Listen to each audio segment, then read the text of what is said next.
Moving right along, children. It's episode number 2. Let's talk pose.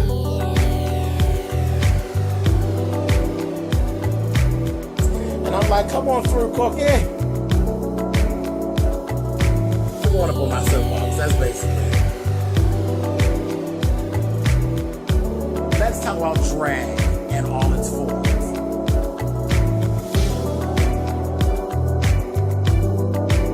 What, Cookie?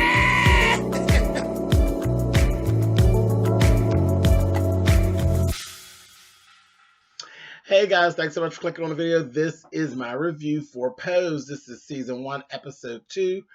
First things first, let me make a correction.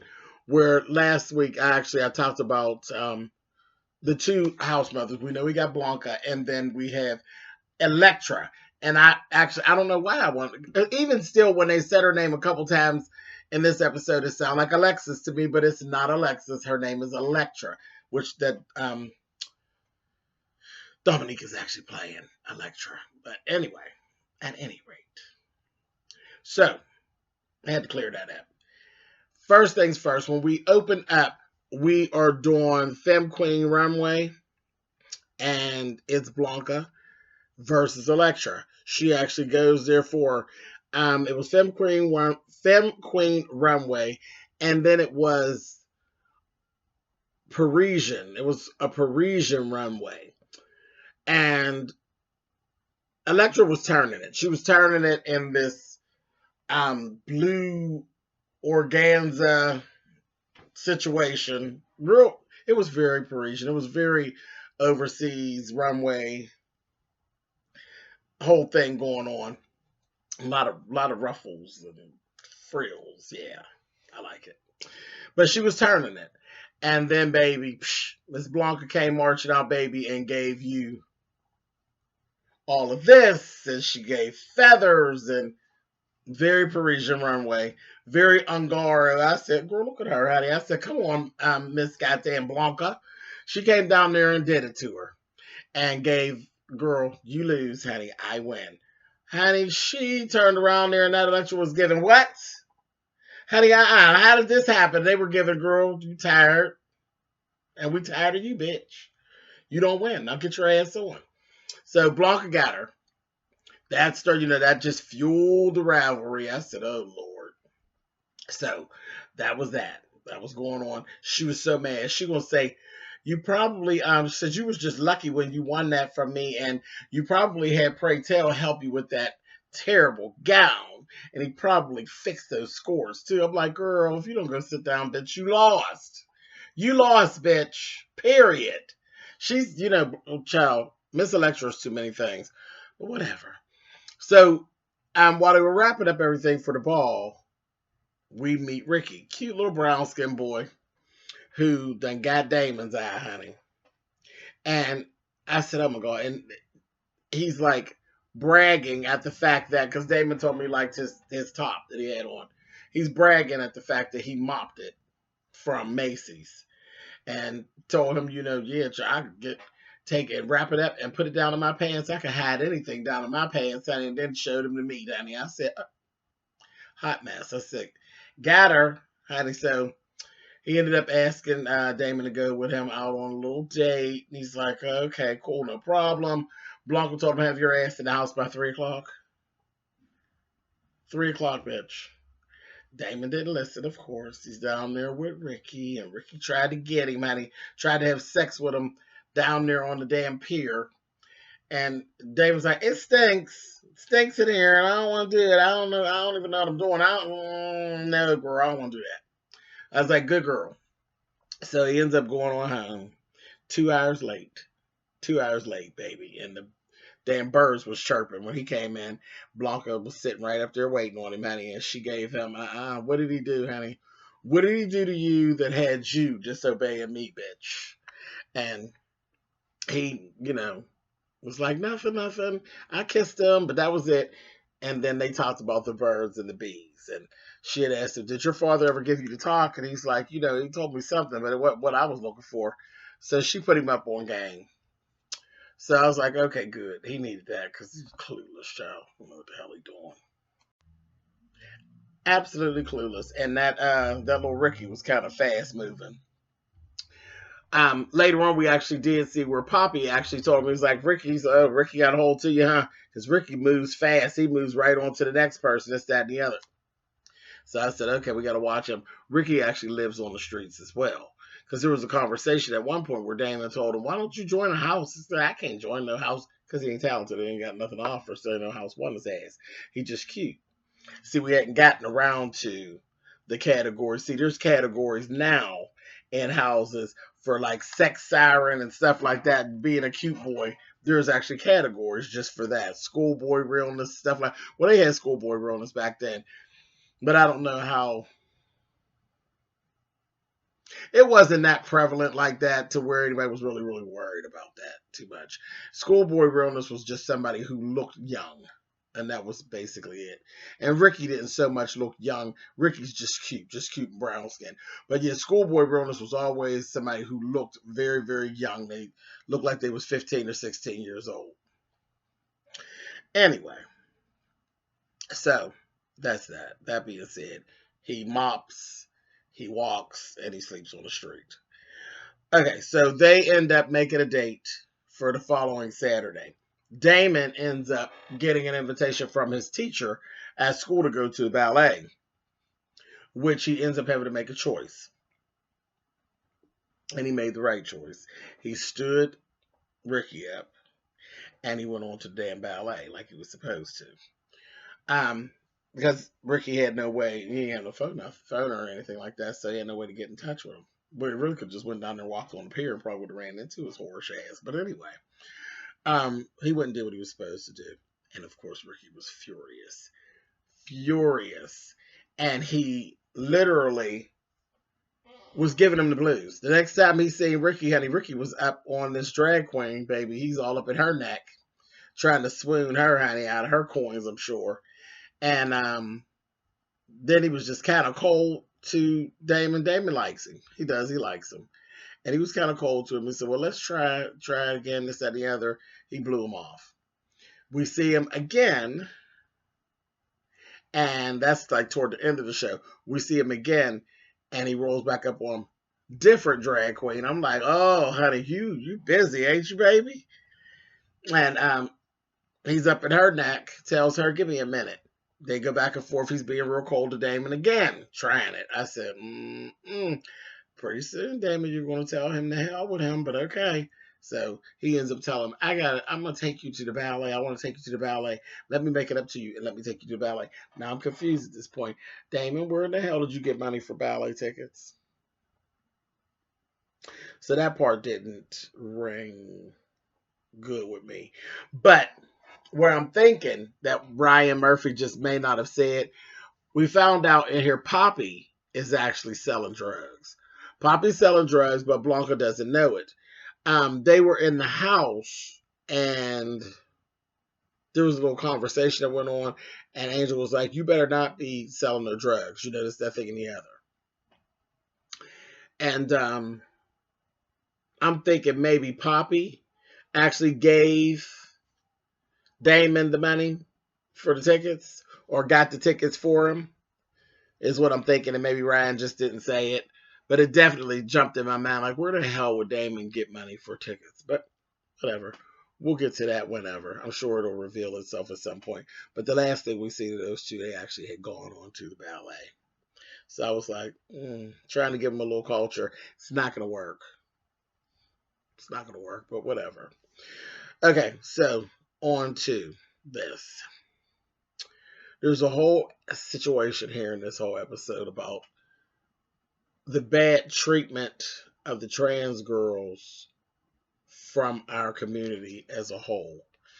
You all have heard me talk about this stuff on my channel before. I'm going to try not to go too far off topic with it, but, well, I won't be off topic anyway, but I don't want to go too far out from the show. But I've told you about the breakdown of gay culture, of the gay life. It breaks down in such a way that drag queens and trans women are basically at the bottom of the barrel. That's just the way it is. I did not make the rules. These are the rules. This is the way that it is. It's always been disgusting. It always never really made sense. Um, it's like a double whammy. Because me, myself, is strike after strike after strike.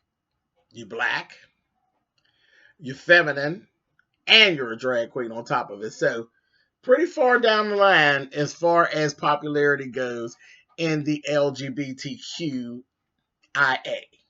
Okay? Chai never gave a fuck. I've always just felt like I am who I am.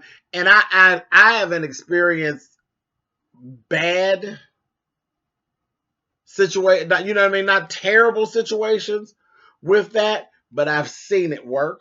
I've seen it work. I've seen people who don't handle it very well. And no, it's not fair, but it just is what it is. Um, so none of this seemed strange to me. But the whole thing with this was that Blanca had actually invited out the other sister from the house, the prettier one. Because there's another one. I think her name is Lulu. Is her name Lulu? I think her name is Lulu. But she's prettier than Angel. She's prettier than Angel. She is very much the Hispanic version of that damn Electra. She will have an easier time passing. Um, yeah, she's a little more passable than Blanca and Angel. Um, yeah, she is. But anyway, and it's the thing is, she's more glamorous, and I'm sure that's probably has to do with the type of tricks that actually do buy her, and want to take to her, because money helps. Money helps trans girls. Money helps. What you get from God is really the basis, but money helps because then with money you can get some work done and some different things like that. So money moves your look along. So there's this battle that Blanca actually has all throughout this episode with this bar. So I think it's called Boy Culture, is the name of the bar. And it's a bar that's more so occupied with Caucasian gay males. And they were having none of femme queens, period. So you didn't see any drag queens, you didn't see any lesbians, you didn't see any femme queens at all. And then they were very not nice. And there weren't very many blacks in there, but there was even a piece of a scene where there was a black guy in there, and they treated him nice that one day just because they wanted to treat Blanca bad. So it was kind of like that whole thing going on. But she was asked to leave. Like, she was literally thrown out of the bar. She was asked to leave by the manager one day, and they were giving, we don't do your kind. We don't do your kind here. The next time she came back, she's pushing the issue. Well, that's how you do. You want things to change, you push the issue. She's pushing the issue, and a bouncer or whatever just came and just picked her up and just grabbed her by the back of her coat and threw her out the door onto the ground. The time after that, when she came back again, they literally called the police and had her escorted out. The police came and she's like, I can't be thrown out of here. I'm not causing a ruckus. I'm not doing this, that, and the other. And the cops were standing there, and the cops like, yeah, but your mouth is smart and I can lock you up for that. So he just was on some homophobic shit altogether, and he locked her up.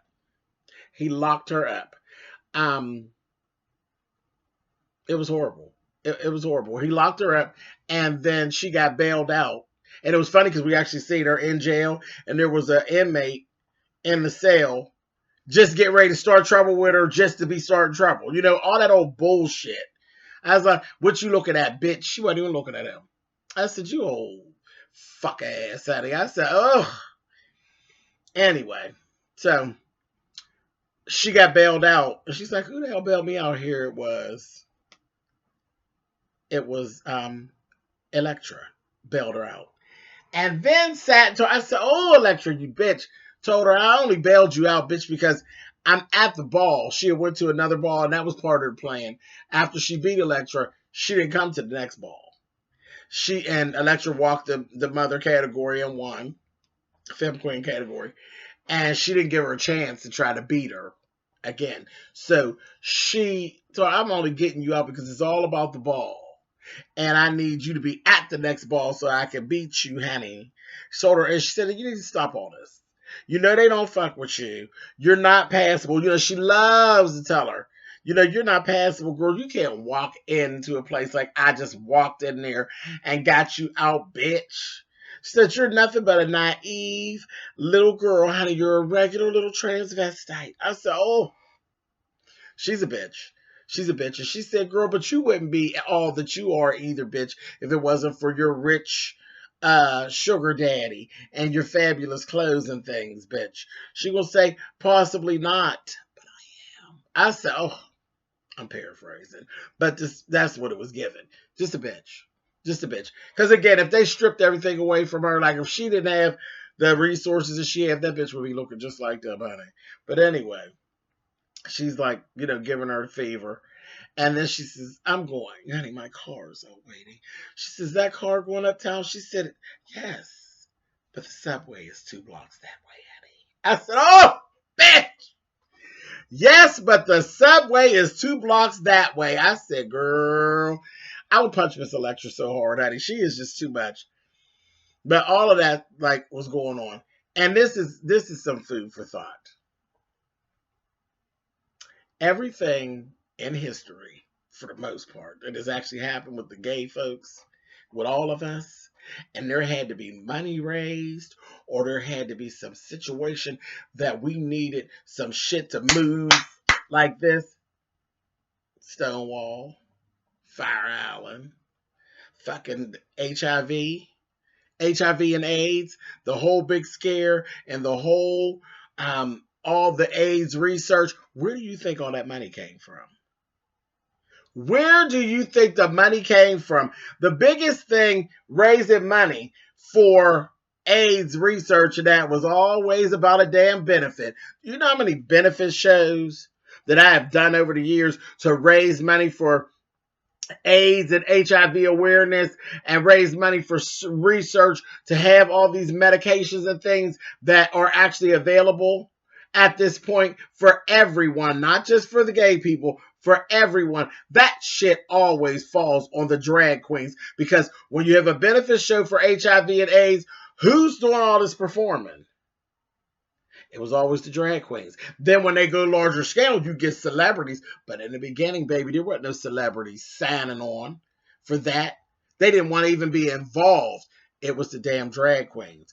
Who changed everything around in Fire Island? Fire Island was getting ready to be a complete thing of the past, honey. The money was all dried up, and it was going to be a thing of the past. The drag queens weren't even allowed in Fire Island.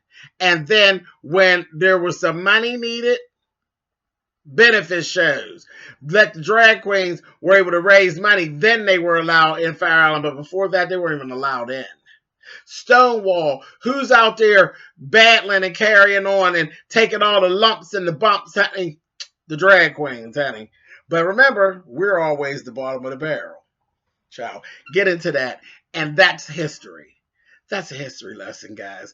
Go sign up for Logo, honey. You can see all types of programs that will actually tell you the proof of everything that I just told you, honey. It's all over on Logo. But anyway, when it comes to raising funds and getting things moving, we're always the ones that's in there fighting and shucking and getting it together. And another thing, and this is another thing for another time, how the lesbians and the effeminate males don't generally get along a lot. Well, that's more in the black culture.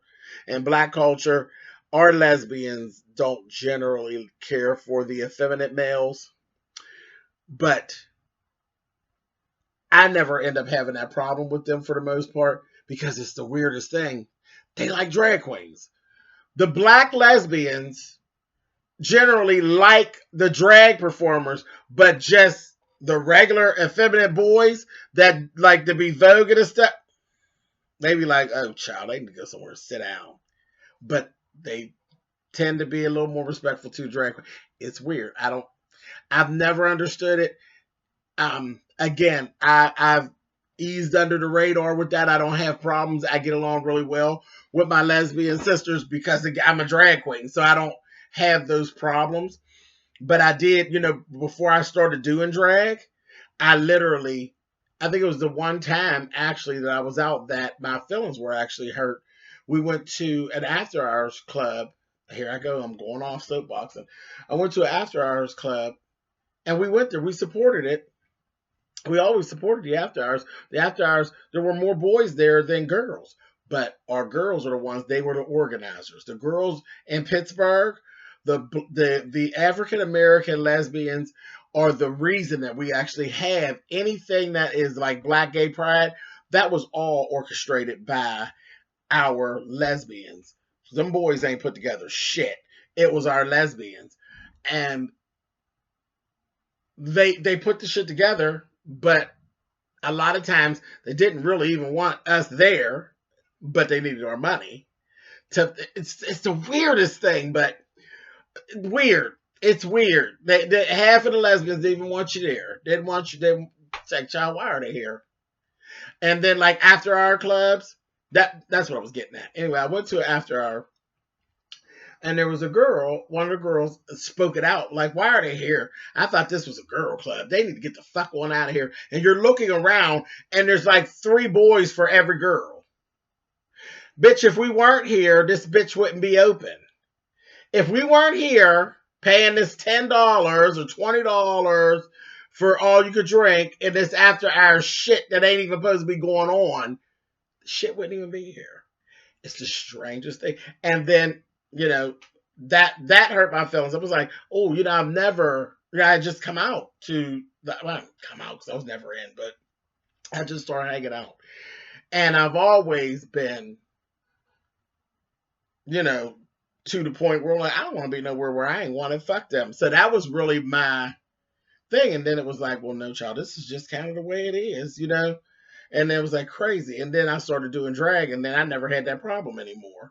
Because these same places, then it was like a whole, even that same actual person that was given that about me and my friends loved Milan to death. And I don't know to this day if she actually even knows that I ever actually heard her say that. But she lives for Milan, child. The strangest thing. Strangest thing. Whatever. Let me go. But bam, and I'm back. Let's go. Let's go. Let's get this done. But it's interesting. It's very interesting. Ryan did a good job with that as well, because I don't know if people actually knew that about the trans girls and how the trans girls they see a hard time. They see a hard time. It's a hard life. It's a hard life. They're very much looked down upon by the community and always have been. And meanwhile, they're actually the strongest ones in the community are our trans girls and our trans men. They're the strongest ones in the whole community. But whatever. And yeah, you heard that from me, and I will repeat it in any company. The trans folk, that T, they're the strongest ones in the community. Anyway, moving on. Okay. So let's go talk about Angel. Oh boy is having a problem at home. Besides trying to keep his head on straight and keep things going with his wife and all of that and keep it secret. They are keeping up with the Joneses for the most part. He's buying things, gowns and things like that, and their clothing, and trying to go to these clubs, and they're trying to keep up with the Joneses, and it's really out of his pay grade. He's trying to keep up these appearances. And his wife is saying, you're working every day. All I want is a goddamn dishwasher. And he's fussing at her, fussing his ass off at her about her wanting this dishwasher and how they can't afford it. She said, I don't need no $2,000 gown, Well, I guess what, like 2,000 back? Well, it might have been. But she's like, I don't need all that. He's like, you have to have the look. You have to be able to play the game, this, that, and the other. So it's causing a problem and friction in their stuff. So he's saying, I'm going to work. She's like, it's Saturday. I know I'm going to work. He's going to work. Child. He's going to find Angel. Come lay with Angel, baby. All he going to find Angel because Angel is his refuge. When he can get away from his life, Angel. Well, he's looking for her over on the stroll. She ain't there. Somebody tells him Miss Angel's not working outside anymore. She's working inside. So Miss Angel has actually found herself a job at like a bookstore, an adult bookstore, and you need tokens. And she's there with the shutters that drop. You got to put the tokens in, and the shutter goes up, and she does like a peep show thing for you, and that kind of thing. He finds her, tells her, I don't really want you here. I don't want you here. Yeah, I don't want you here. I get jealous. I said, okay, here we go. He basically wants to keep her. Okay? And she's like, well, if you want to keep me, but you ain't gonna keep me with no bullshit. You're gonna have to keep me. Like, literally keep me. Like a rich white woman, honey. Like that bitch you got at home. Yeah. So, he ended up getting her an apartment and leased it for the whole year. Leased her apartment for the whole year. And she would have a little money, a little change here and there to be able to buy her some clothes here and there for the balls and all that. He basically is taking her off the street. He went to his boss, and it was his boss. Remember, his boss was like snorting coke the day he got hired, right in the office. He's just right in front. He told her, "You coming to me? What you want? More money?" He's like, "Yeah." He gonna say, "So what's she like?" Because I know it's about a split tail, this, that, thing, and the other. I said, They go through all that, and he tell them, he's like, listen, let me tell you something. I'm going to give you a word of advice. I'm going to get you this money. Do not leave your wife. And if you get her pregnant, then you damn well better come and see me first. So he has infused himself all into his life. And I seen something that's going to be coming up. I seen there was a little function that they had gone to. He was real touchy-feely with his wife. He feels he could buy everything. And like he can own everything. And he felt real comfortable. And this is even before he gave him the raise. He was real touchy-feely with the wife. I didn't like that. But yeah, so that was that. And he explained Angel to him, but of course as a female. And Angel told him, well, what is it about me that even makes you want to keep me? And that's what he basically told her. I'm no one. I dress the way I'm supposed to dress. I live where and how I'm supposed to live. I'm basically keeping up appearances. He told me I'm the one dressing up every day. He told her, and he admires her for being able to be herself. So that was really, really interesting. Really interesting. So that's what's going on with Angel, child. Let's talk about Blanca and that damn Electra. She goes to the ball because, of course, she feels like, child, you get your ass to that ball, and definitely got her walking a category that she knows she'll be able to beat her. Femme Queen up in pumps. So of course, this bitch had these fierce ass goddamn designer pumps. Blanca walks out first. Blanca was cool. Blanca was clean. But then the damn, that goddamn Electra went all the way over the top, baby. That bitch was done. Totally done. She came out. Of course, she beat her in the category, and it was crazy because it was the child. That damn Pray Tell just be reading, child. When he was given, honey, when the category was Dynasty earlier on, he was like, the category is Dynasty. Dynasty, darling, not Falcon Crest or any of that, Knots Landing or any of that. Honey, we don't want any goddamn spinoffs. I said, child. Billy Porter is playing the hell out of Pray Tell. You hear me? And just reading. I'm like, oh my God. And some of those kids was coming down there in them outfits. He was like, ah! It was just mean, child. But that's the ballroom. That is the ballroom. They will clown you. They will clown your ass. Anyhow, so it was what it was. Of course, she beat her in the category, so now she's happy again. And everybody's going on doing what it is that they're going to do. Um, Old boy got the raise. Naturally, old girl Angel has her keys.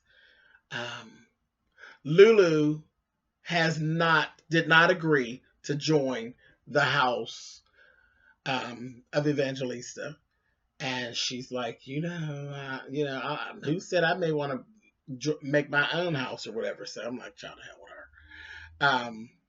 It was what it was. Like I said, Ricky and Damon went to the ballet, and the wife got her dishwasher.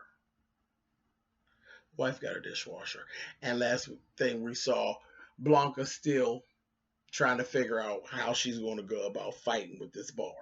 So that's just they're in her goddamn eyesight, honey, and she's that's what she's trying to figure out. It was a good episode. It was good. Still got us hanging on. We're hanging on and seeing this is good. I'm still enjoying myself, and I hope you guys are too. I got through it in 30 minutes this time. So, all right, you guys, I will catch you all next week for episode 3 of Pose. All right, later.